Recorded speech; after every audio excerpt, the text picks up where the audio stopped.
This is exam mini video 3, prompt 3-2 by Peyton Balance. Chromosome synapsis takes place in prophase 1 when these 4 chromosomes pair 2 of them together. And you can see zoomed in, they pair according to these zones. So A, B, C, and D, and they have to line up exactly across from them. I like to think of chromosome synapses such as a road. You can see that the 2 sides, which would be one chromosome and another chromosome, have to go together and they have to match with the zones like A, B, C. An example of something that can go wrong with this process is inversion. If we started with this chromosome and it somehow ended up in this position and broke in these 2 spots and got repaired the wrong way, it could look like this with an inverted sequence. So it used to go A, B, C, D, E, F, G, H, but now it goes A, B, F, E, D, C, G, H.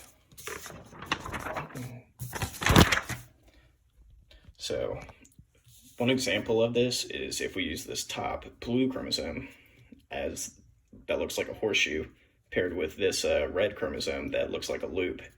You can see that the only way that they're able to match the zones together is if the second chromosome takes up this shape, and now they look okay together.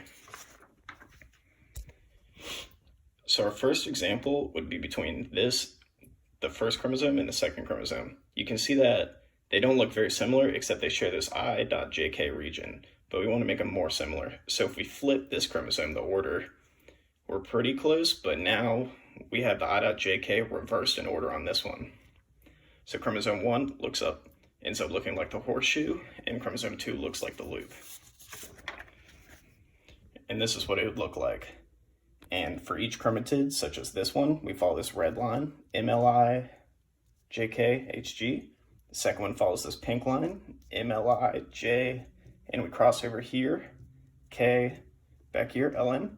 For the third one, the green line, we go ML, KJ, I, HG.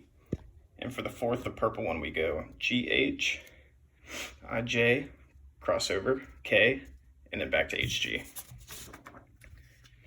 So for the first and third, they result in viable gametes because nothing is repeated and they both look good. But for 2 and 4, they both have sections that are repeated, so it would not end up in a viable gamete.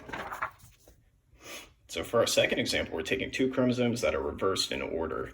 So if we flip the order of this one, they come out to the exact same looking chromosomes.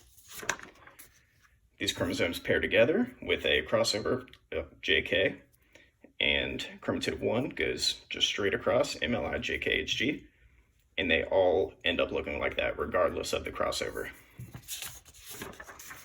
The resultant chromatids all come out to MLI, JK, HG, so they are all viable. And here are my references.